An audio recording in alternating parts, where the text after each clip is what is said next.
चलो बेटा, विज्ञान कक्षा 9 क्लास 9 की साइंस, गुरुत्वाकर्षण gravitation, very easy laddoo chapter, very easy chapter. इस चैप्टर को अच्छे से पढ़ने के बाद आपको क्या मिलेगा, 9th क्लास में अच्छे नंबर और थोड़ी सी नॉलेज, और 11th क्लास में जब आप साइंस लोगे तो आपको मिलेगा बहुत सारी शांति। क्यों? क्योंकि इसी चैप्टर के ऊपर वहाँ पर आपको चैप्टर फिर से मिलता है। अगर आपको ये सारी चीज़ें आता है तो आप आराम से करें। 9th क्लास की साइंस बहुत जरूरी है भाई। 9th क्लास की साइंस ही 11th क्लास में जाके मिल जाती है बढ़ के। जो 9th में अच्छे से पढ़ता है 11th में दिक्कत नहीं आती, वो डॉक्टर बन जाता है सटासट। देखो आप, ठीक है, डॉक्टर बनने वालों देखो ये क्या है चैप्टर, गुरुत्वाकर्षण बल। क्या? गुरुत्वाकर्षण बल।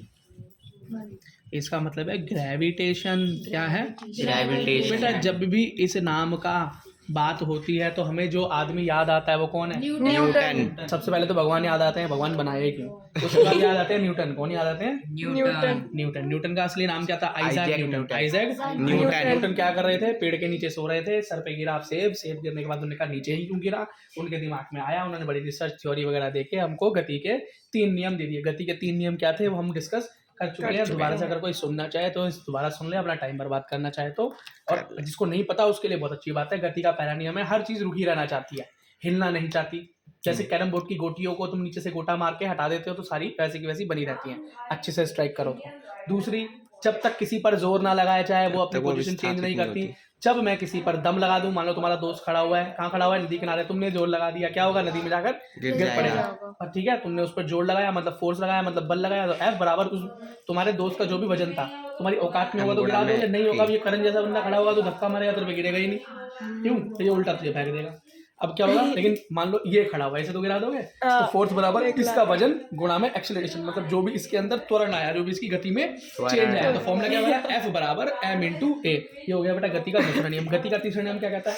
जिस भी वस्तु पे जितना जोर लगाओगे उतना ही जोर वो तुम्हारे ऊपर उल्टा लगा देगी। जैसे कि रॉकेट जब धरती पे जोर लगाता है धरती उसे उठा देती है। जब तुम नाव से पानी पीछे खींचते हो, नाव तुम्हें आगे कर देते हैं, गोली चलाते हैं तो वो भी पीछे की टक्कर धक्का तुम्हें मार देती है। ठीक है बेटा।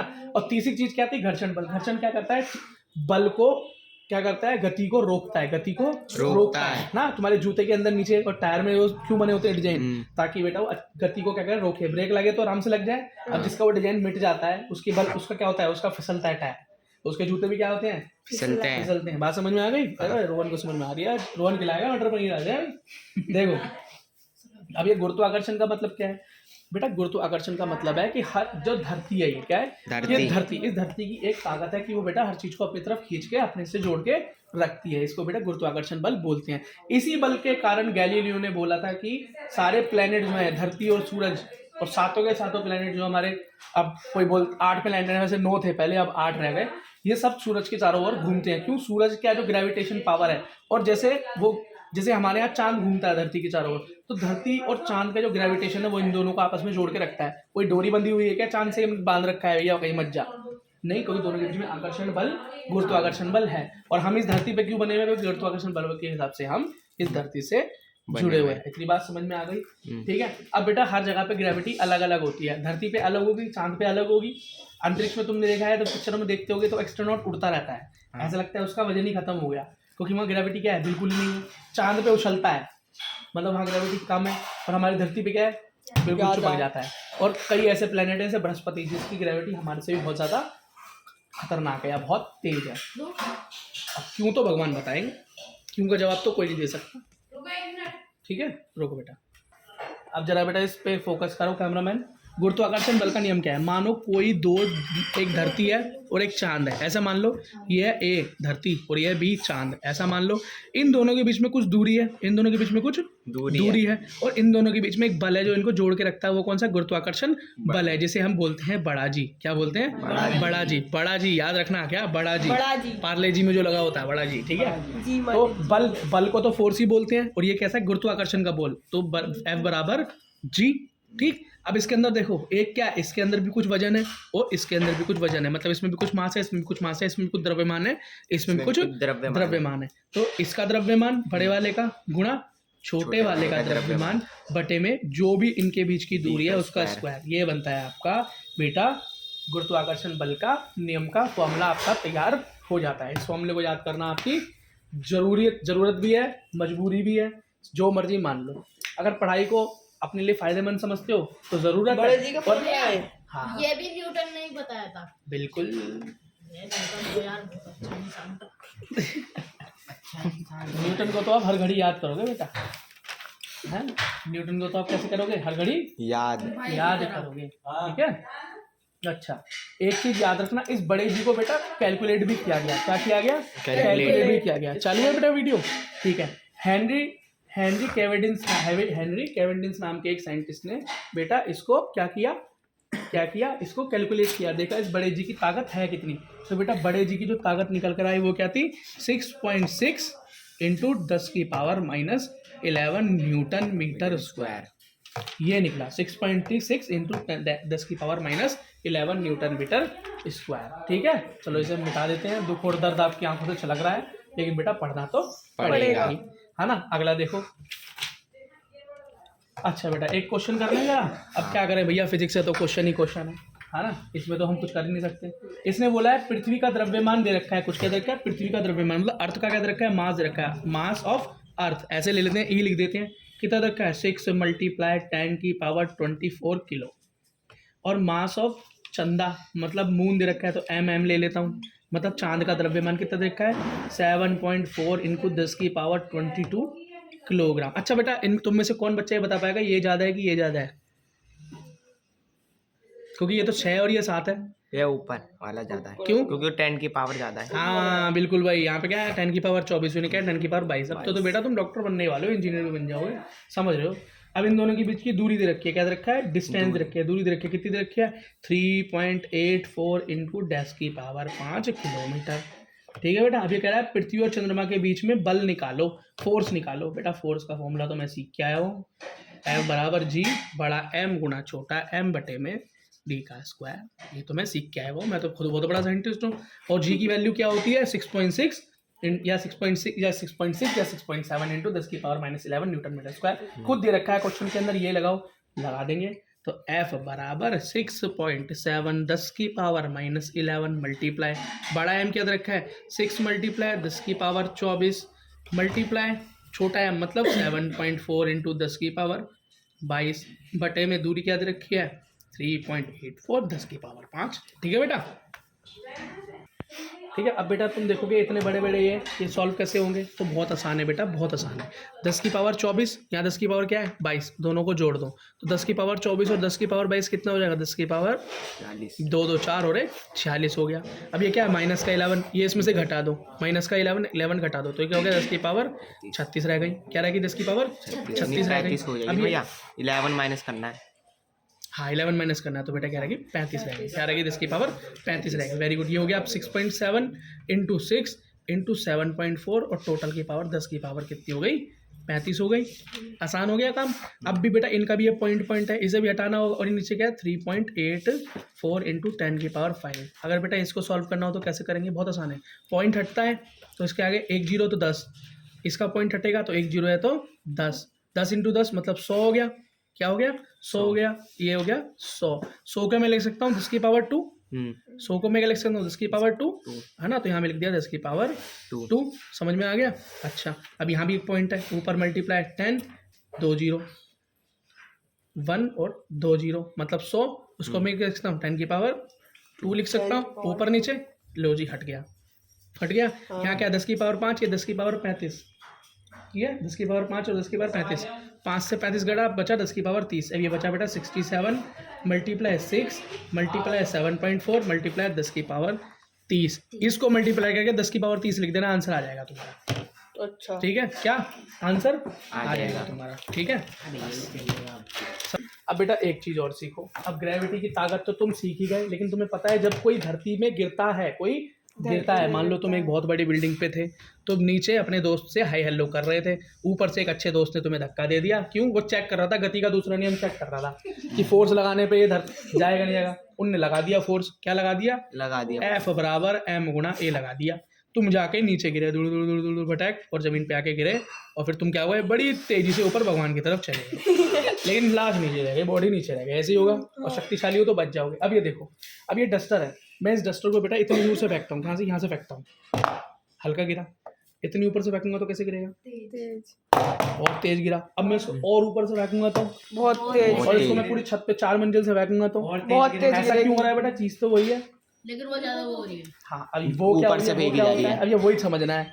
इसका मतलब क्या है बेटा? जब ग्रेविटी, जब हम दूरी बढ़ाते जाते हैं, दूरी बढ़ाते जाते जाते हैं और वहां से छोड़ते हैं, तो बेटा जब नीचे गिरती है, जब नीचे गिरती है तो गति बढ़ती जाती है। इसको बोलते हैं एक्सेलरेशन ड्यू टू ग्रेविटी, गुरुत्वाकर्षण के फ्री फॉल। फ्री फॉल का मतलब होता है मुक्त पतन से क्या होता है, उसके त्वरण में तेजी आती है। त्वरण में क्या आती है? तेजी आती है। उसको बोलते हैं छोटा जी। क्या बोलते हैं? छोटा स्मॉल जी। इसकी डेरिवेशन करा के तुम्हारा टाइम बेकार करके कोई फायदा तो है नहीं। करा तो मैं सकता हूँ, लेकिन आने वाला तो है नहीं प्रूव करने वाला। 11th क्लास में कर लेंगे जब तुम पढ़ोगे।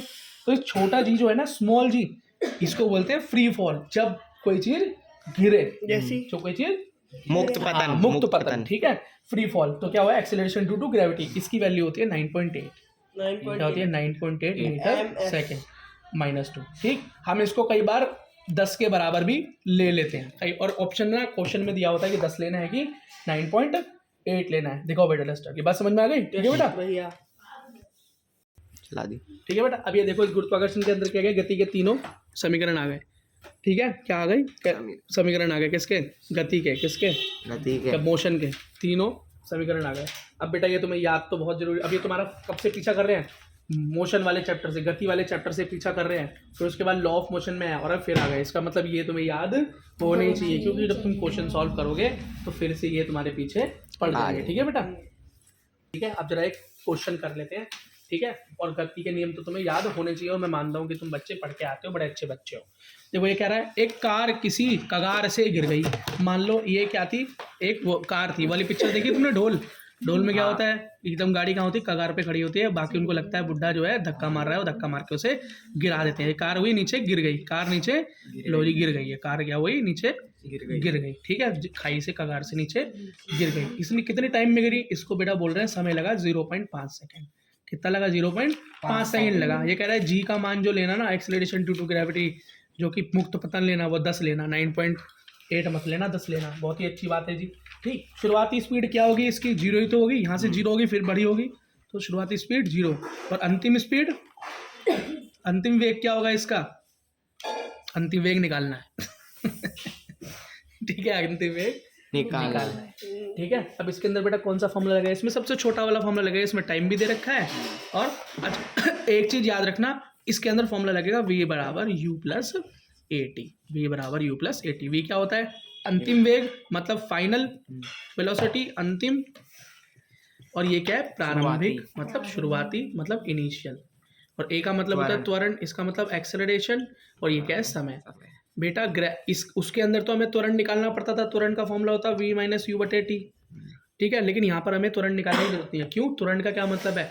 जब कोई चीज धरती पर ऊपर से नीचे गिरती है तो इसमें जो त्वरण लगता है, जो एक्सेलरेशन लगता है, वो बेटा छोटा जी ही होता है, जो पहले भी रखा है। लेकिन कोई चीज जब नीचे से ऊपर जाती है तो जी होता है माइनस।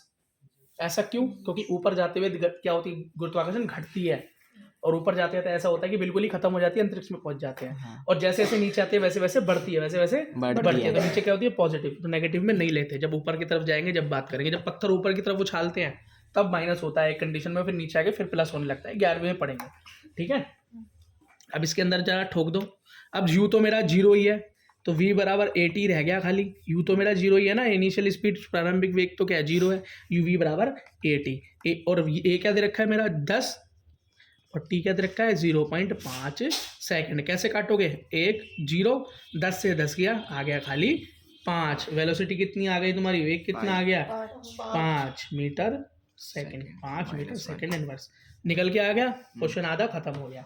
अब देखो अगला क्वेश्चन क्या पूछ रहा है। ये कह रहा है औसत चाल निकालो, मतलब औसत वेग निकालो। एवरेज वेलोसिटी, एवरेज वेलोसिटी मतलब औसत चाल निकालो। औसत चाल का फॉर्मूला मैंने पता था, दोनों चालों को जोड़ दो, बटे में 2 रख दो, काम हो जाएगा।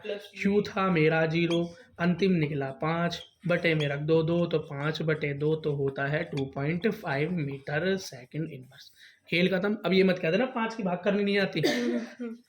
देखो 2 दूनी 4, बचा 1.0, 2 पंजे 10, खत्म। तो इसलिए आया 2.5। ठीक है बेटा, चलो अपनी कैलकुलेशन को बढ़िया कर लो। ठीक है। अब कितनी दूरी तय की ये भी पता लगाना है। जिस कार ने ऊपर से नीचे गिरने में दूरी कैसे तय की, तो दूरी का फॉर्मूला क्या होता है, S is equals to U T plus half A T का स्क्वायर। ये वाला फॉर्मूला लगता है बेटा इस कंडीशन के अंदर। इसका मतलब है दूरी, एस का मतलब है दूरी मतलब डिस्टेंस। यू पता है तुम्हें कितना निकाला, बोलो। यू तो तुम्हारा 0 है और समय कितना है तुम्हारा 0.5 सेकेंड। ये तो पूरा ही 0 हो जाएगा, इसको लिखो मत लिखो, खाली ये लिखो ना 1/2 ए इंटू टी का स्क्वायर, वो 1/2 और ए क्या है 10, एक्सेलरेशन जी के बराबर होता है और टी कितना है 0.5 का स्क्वायर। काम कर दो आंसर आ जाएगा, कर दोगे। ये आया 5 मल्टीप्लाई, ये क्या हो गया 5/10 लिख सकता हूँ इसको, इसका स्क्वायर क्या हो गया 5 इंटू 25 और ये 100 हो गया। 25 से कम 25 चौके 100 हो गया 5/4 और 5/4 को जब तुम काटोगे तो आंसर आएगा 1.25। अब ये मत बोल देना ये भी काटना नहीं आता, देखो दिखा देता हूँ फिर भी। कैसे काटोगे, 4 एकम 4 बचा 1.0, 4 दूनी 8 बचा 2 0, 4 पंजे 20, खत्म तो आ गया 1.25। ठीक है। और दूरी है तो खाली मीटर में, खाली मीटर में। बस बेटा यही था क्वेश्चन, समाप्त। ठीक। अब इसके अंदर नेक्स्ट टॉपिक आता है द्रव्यमान और भार में अंतर, मास एंड वेट में अंतर। ये बेटा मैं कई बार पहले बता चुका हूँ, फिर से एक बार बता रहा हूँ, 8वीं क्लास में ये पढ़ चुके हैं। एक होता है मास, द्रव्यमान। एक तो सबसे बड़ी बेवकूफ़ी वाली बात एनसीईआरटी की है, शुरू से लेके अब तक द्रव्यमान और भार का अंतर तो बताया नहीं और क्वेश्चन सॉल्व कराते जा रहे हैं और अब जाके बता रहे हैं। शुरू में बताना चाहिए था ना, ये कुछ गलतियां एनसीईआरटी करता है पर कोई बात नहीं, हमने नहीं की, हमने शुरू में ही कह दिया, इसको बोलते हैं भार। अब भार में और द्रव्यमान में क्या अंतर है, मास और वेट में क्या अंतर है, दोनों बेटा एक कंडीशन में एक ही होते हैं धरती पे, लेकिन वेट जो है चेंज होता है। क्या होता है, भार बदलता है चेंज, लेकिन मास कभी चेंज नहीं होता, कभी चेंज नहीं होगा, ये हमेशा चेंज होगा। ये पहला अंतर है। क्यों चेंज होगा, क्योंकि बेटा ये जो वेट होता है ना, भार जो होता है वो हमारा जितना भी ग्रेविटी है, कितना है ग्रेविटी, उस ग्रेविटी के ऊपर डिपेंड करता है भार। वजन किस पे डिपेंड करता है, ग्रेविटी के ऊपर, गुरुत्वाकर्षण बल के ऊपर। जहाँ की ग्रेविटी जितनी होगी उस हिसाब से उसका वजन होगा। लेकिन द्रव्यमान क्या होता है, मास क्या होता है कि कौन कितनी जगह घेरता है, ठीक है, कि कितनी कोई जगह ऑक्यूपाई, स्पेस ऑक्यूपाई करता है। तो बेटा वो चाहे धरती पे हो, चाहे चांद पे हो, चाहे माउंट एवरेस्ट पे हो, चाहे अमेरिका में हो, वो हर जगह तो उतनी ही घेरेगा, इसलिए द्रव्यमान कभी चेंज नहीं होता। लेकिन वजन चेंज होता है। वजन बेटा यहाँ से जब माउंट एवरेस्ट पे ऊपर चले जाओगे वजन में फर्क आ जाएगा, जब तुम लिफ्ट में बैठ के ऊपर नीचे आते हो फर्क आ जाता है, और जब तुम अंतरिक्ष में चले जाओगे तो पूरा वेट आ जाता है, पूरा अंतर आ जाता है। ऐसा कहते हैं कैलकुलेट करने के बाद कि जो चंद्रमा है मतलब मून है बेटा, मून पे जो हमारा वेट होता है वो बस उसका 1/6 रह जाता है, 1/6 ही रह जाता है। मानो किसी का वजन यहाँ पर धरती पे 60 किलो है, 60 केजी है, तो वो वहाँ पर 1/6 ही रह जाएगा, मतलब गुणा 1/6 करेंगे तो खाली वो 10 किलोग्राम का ही चांद पर रह जाएगा। ये क्वेश्चन भी कई बार पूछ लिया जाता है, इसलिए इस चीज को ध्यान रखना। ठीक है, बात समझ में आ गई। ठीक है बेटा, ठीक है। अब बेटा जैसे मैंने तुमको बताया कि धरती पे जिस भी चीज़ का कोई वजन होता है ना, वो वजन यहाँ की ग्रेविटी की वजह से होता है, और छोटा जी क्या है 9.8 है। बाकी जो क्वेश्चन में दे वही मान के चलो। अब यहाँ पे बोल रहा है बेटा किसी चीज़ का द्रव्यमान दे रखा है, मास दे रखा है, क्या दे रखा है, मास दे रखा है, द्रव्यमान दे रखा है, कितना दे रखा है 10 किलो। ये कह रहा है इसका वजन कितना होगा धरती पे, तो मुझे पता है जो वजन होता है, जो वेट होता है वो बेटा मास इंटू जी, मतलब जो भी उसका द्रव्यमान होगा और जो भी जी होगी उससे गुणा करके निकालो। तो मास क्या है 10 किलोग्राम दे रखा है, और मेरा वो कितना है छोटा जी 9.8। इन दोनों की जब मैं गुणा करूंगा तो मेरे पास आया 98 न्यूटन। समझ में गया, ये वजन है बेटा।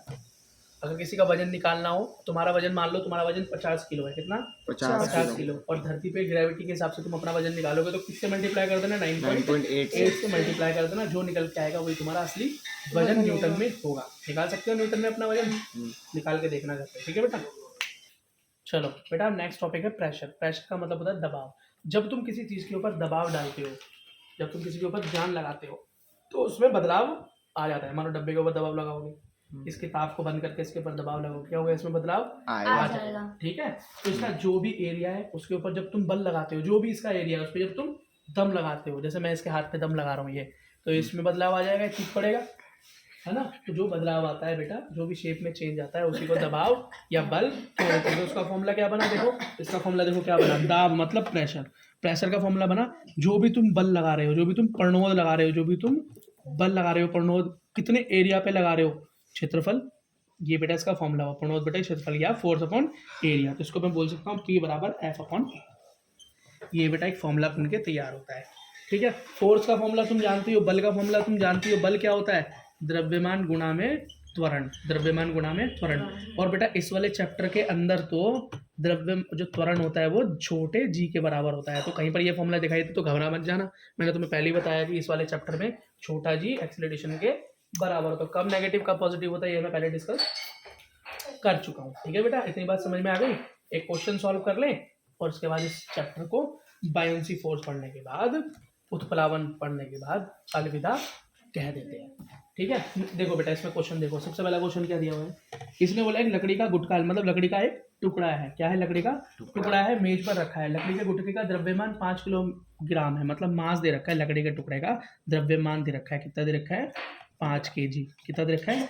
5 kg। इसकी विमाएं मतलब इसकी लेंथ दे रखी है, ब्रेथ दे रखी है, लंबाई चौड़ाई ऊंचाई दे रखी है। कितनी? 40 सेंटीमीटर, 20 सेंटीमीटर और 10 सेंटीमीटर ये दे रखी है। ठीक है बेटा, तुम्हारे बुक का क्वेश्चन है, ध्यान रखना है इस बात को। लकड़ी के टुकड़े द्वारा मेज पर लगने वाले दाब का वजन ज्ञात कीजिए। मतलब लकड़ी जो ऊपर रखी है, मान लो ये लकड़ी है, मेज पे रखी है, तो उस मेज पे कितना वजन लगा रही है, कितना फोर्स लगा रही है, कितना प्रेशर लगा रही है, ये मुझे निकालना है। क्या? ये मुझे निकालना है। क्या? ये मुझे निकालना है। तो सबसे पहले मुझे पता है प्रेशर का फॉर्मूला होता है फोर्स अपॉन में एरिया। फोर्स अपॉन में एरिया मतलब फोल, मतलब यहाँ पे क्या होता है? दाब, मतलब वो सॉरी बल, बल बटे में क्षेत्रफल। क्षेत्रफल तो मैं निकाल लूंगा, इसकी लंबाई चौड़ाई दे रखी है। और बल क्या होता है? फोर्स। फोर्स का बेटा फॉर्मूला अलग है, वो होता है मास गुणा में एक्सेलरेशन, मतलब जी त्वरण इस वाले केस के अंदर। तो सबसे पहले मैं निकालूंगा बेटा, मास दे रखा है 5 किलोग्राम और जी होता है 9.8। इन दोनों को जब मैं गुणा करूंगा तो मेरा आंसर आया 49। अब तुम बोलोगे कैसे आया? तो देखो जब पॉइंट होता है तो 1 हटाते हैं, इसके नीचे जितना नंबर उस पर, ठीक। 5 एकम 5, 5 दूनी 10, 2 से काटो, 2 चौके 8, 2 निम 18। समझ में आ गया? और फोर्स किस में होता है? न्यूटन में। तो तुम्हारा जो बल आ गया वो 49 न्यूटन आ गया। अब तुम्हें एरिया निकालना है। क्या निकालना है? एरिया निकालना है। एरिया बेटा निकालने का कोड होता है लंबाई गुणा चौड़ाई, लंबाई गुणा चौड़ाई। लंबाई होती है लेंथ बड़ा ब्रेथ। लेंथ दे रखी है 20 गुणा चौड़ाई दे रखी है 10। कितनी हो गई? 200। और सेंटीमीटर में दे रखा है, किसमें? सेंटीमीटर में दे रखा है। लेकिन बेटा यहाँ पर तो न्यूटन, जब यहाँ पर बात करते हैं न्यूटन की इन सब में, तो बेटा मेरे को मीटर में चाहिए होता है। किसमें? मीटर में चाहिए होता है। तो सेंटीमीटर को मीटर में चेंज करना है। तो 1 मीटर में कितने सेंटीमीटर होते हैं? जल्दी बोलो।